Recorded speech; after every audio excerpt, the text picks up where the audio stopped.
Good afternoon. Hope everybody's doing well. We had obviously a good weekend.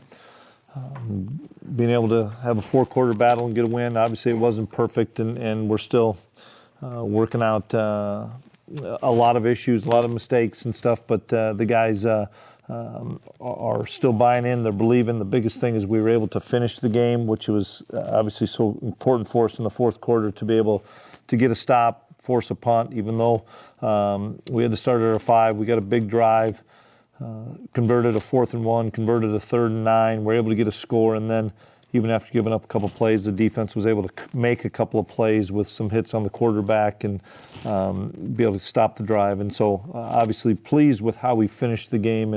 And as we talked to the players yesterday, we still have a ton of work to do to continue to get better. And obviously, it's a little bit better to do that when you come off a win. So excited about the big challenge we have this weekend. I'm sure you're only looking at this year's Oklahoma team, but I guess how impressive or unique is it to have to start over at quarterback 3 straight years and be as effective as they have been doing that? Yeah, it's really impressive. And you look at where Jalen Hurts is at this year, because he wasn't in the system very long, seeing what he's been able to do. Running that offense, and it's a phenomenal offense as it is, but he's running it at a really high level, and obviously that's the biggest challenge, is he can beat you in so many different ways. With Malik Knowles, will he be able to play the whole game?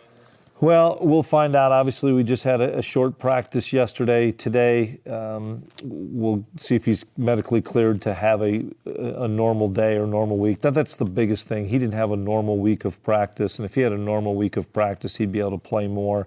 And so I'll probably know more by the end of the day, Wednesday. It seemed like things did open up offensively when he was in there. Did you notice that on film? You know, potentially, that they could have. He made a big play, obviously down the seam when we had a long 3rd down play. But everybody's got to find a way to continue to contribute. But we were hopeful to get a healthy Malik back. You'd also previously mentioned maybe we're knocking on wood, Jordan would be back. I think they're going to do some testing on him on Wednesday afternoon. So then we'll learn more on Wednesday of Jordan. With the success that Skylar had running the ball, is that something you'd like to incorporate a little bit more in the offense now? Yeah, but you still need to be smart about how many carries. If you can keep that around 8 to 12, we're better. I don't want to get it to where he's running 15 to 18 times, but obviously to help us out, we need him to be able to be a viable threat running the football. And so we'll continue to look at it on a week-to-week game plan. And as far as just the more traditional run game, just after watching it on film, what were your thoughts on? We were better with some of our inside run game than we were our perimeter run game. That's where we struggled still. We didn't have the negative plays, which is positive. We didn't have as many of those negative plays on the edge, but we still, if we're going to run perimeter run, we have to block better on the perimeter, and that's everybody. That's tight ends, fullbacks, O-line, wide receivers. But some of the inside run, especially some of our zone stuff off of jet action, I thought was at least promising. If I'm right, I think this is the first game where maybe Josh Rivas played more snaps than Evan Curl. How did he do on Saturday, in your opinion, and those two in general? Yeah, we're trying to keep pushing Rivas. Obviously, he's our 6th in getting time. I still think Evan's doing a really good job. We'd like to be able to keep both those two guys in and maybe spell a tackle and move Tyler Mitchell outside to tackle, just so we can spell more guys. That's something that, the depth is where we're continuing to try to grow and get better there. We've got Katori and Christian that are getting better. They're just not better than what Nick and Scott are right now. But we'll continue to give him opportunities, Rivas, because he is playing at a high level. You said in the past, you're a points guy. Yeah. Look at the points. What kind of pride do you take just when everything is said and done? K-State's number 1 in the Big 12 in scoring defense, and what's it maybe say about the defense that, despite any faults it might have, that it's able to hold teams off the scoreboard? Yeah, for starters, I give the players credit. They play really hard, and that's a testament to those guys' work ethic, desire, resolve to play friggin' hard for 60 minutes, and that's cool to see. All that being said, we're not playing where we need to be able to play defensively, whether it's misfits, missing a tackle, having a ball in our hands, or a potential knocking away and receiver coming up with it.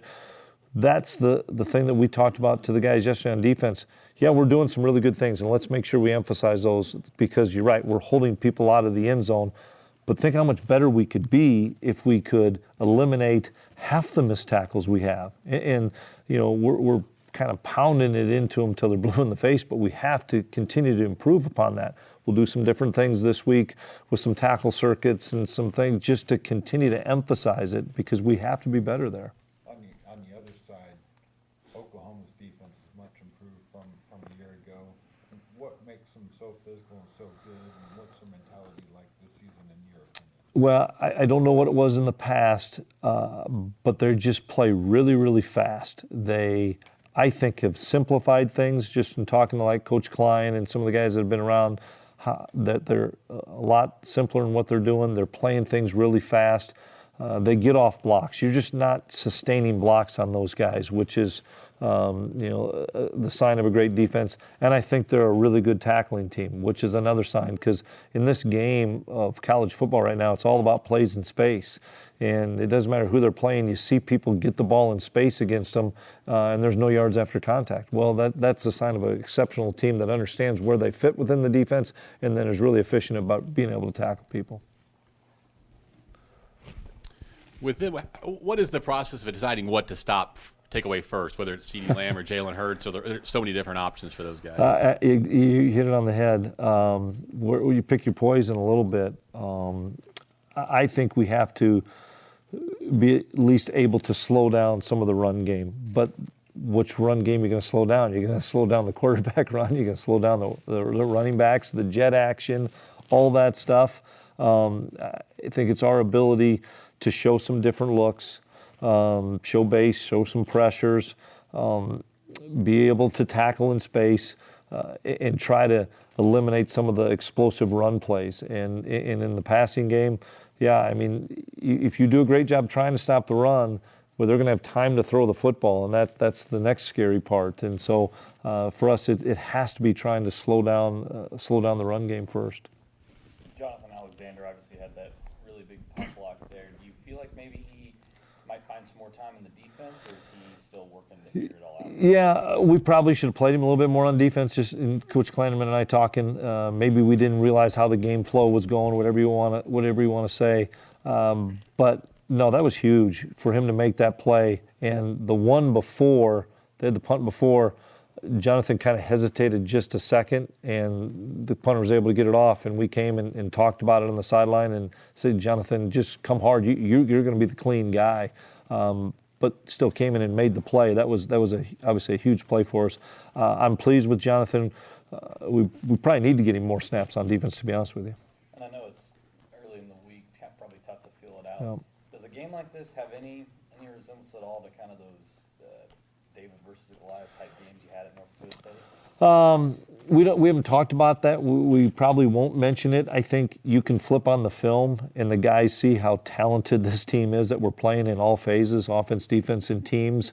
And I hope it lends us to believe, hey, we got to keep our focus every snap and make sure that we do our job and detail our work every snap, because they have potential to make a big play. Whether it's a tackle for a loss, a sack, or a big play on offense at any given time. So every play is going to really matter. Looked like Jerron McPherson left the game on Saturdays. Is he going to be able to go on? He didn't practice yesterday. We're hopeful. It's a knee injury, but not a significant knee injury. And so what's significant? Well, there's no surgery involved, so I think it's going to be more of a day-to-day basis. And I'm glad you brought him up, because I thought Jonathan Durham played a really nice football game for a guy that is a senior that has been a part of the game plan and been in the mix. Obviously, J-Max played more, but I thought JD stepped up in a critical time, and that's what we need is guys that he was. Hey, this is my opportunity. I'm going to go make some plays, and I was really pleased. It made us feel more comfortable as a defense that JD's got to be in the mix more.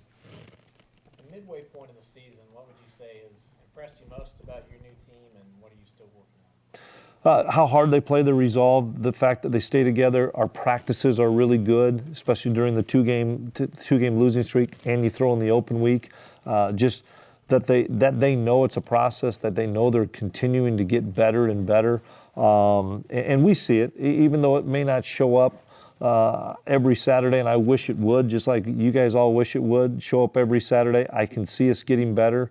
The two things that we still have to continue to work on is finding a way to be more consistent rushing the football and tackling on defense. Those are the two components that, are going to be the end all for us as we move on through the season. I know we're getting better at running the football. We've shown some of that, but we've got to keep finding out what's our niche. Are we going to be more of a gap scheme team, zone scheme team? And then tackling, it's just same thing. Working on leverage, working on fits, and working on wrapping up. On TCU's fourth down play at the end of the game, you show pressure with Daquan, drop him in the coverage. In what ways does disguising coverage and changing looks benefit you defensively? Well, we were fortunate there because we had some time. I don't know if I can't remember if there was a timeout or not, but it wasn't a quick snap. It wasn't going on for them in a hurry-up situation. So we were able to hold our look and then pressure off the edge with Wyatt to try to confuse the look. We showed a two deep look and rolled to a single high look, which you hope makes that quarterback just hold the ball just for a split second to say, okay, I got to go to my next read. And then that's where, you have a guy like Wyatt that was able to dip, get the edge, beat the guy, and have that extra split second to be able to get the hit on the quarterback. And, we were right there close. Had he gotten the ball off, it'd have been a bang play on the 4th and 11. But obviously when he got hit on the QB, ball came fluttering out. So just being able to make sure we hold that ball a little bit longer for the quarterback. It seems like scoring by spread offenses has declined. The defenses have got them in check a little bit more, but OU has continued to be a juggernaut. What do you see from them that they continue to roll right along? Yeah, I would say the defenses have improved across the landscape of college football, and then obviously just watching what I watch in the Big 12. But what Oklahoma's doing is unbelievable. What they're doing against everybody and the success they're having, the efficiency with which they're playing with, and the amount of explosive plays. When you turn on the explosive play tape, it just goes and goes and goes because they have a tremendous scheme, guys that understand the scheme, and then the number one thing is execution, and they're executing it really, really well. Coach, as a coach and as a motivator of young men, do you stand in front of them yesterday and outline what they can do, the opportunity before them, and the goals for the team this week, even though it is a top 10 team? Yeah, I don't really believe in doing it that way because I learned a long time ago, be careful about overemphasizing one team than another, because if you do that, and man, this is our Super Bowl, we got to get it done, then what do you do next week? What do you do the following week? No different than if we were playing Nickel State. That's the next game on the schedule. Let's attack this week. You guys can see the film. You can see what we're doing. But I'm always careful about saying, boy, this is a must-win, or this is something. Man, look at what's on us today. This is everything. So what do you do the next week? And I just think you get into those 12 one-week seasons, and this is the next one on the docket. And also, everything's been said about Jalen Hurts this week as it pertains to passing efficiency.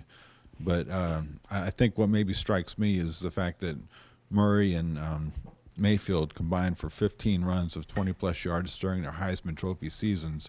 And in 7 games, Jalen has 13 runs of 20-plus yards. What can you say about his explosiveness running the ball? Thanks for reminding us. That's that.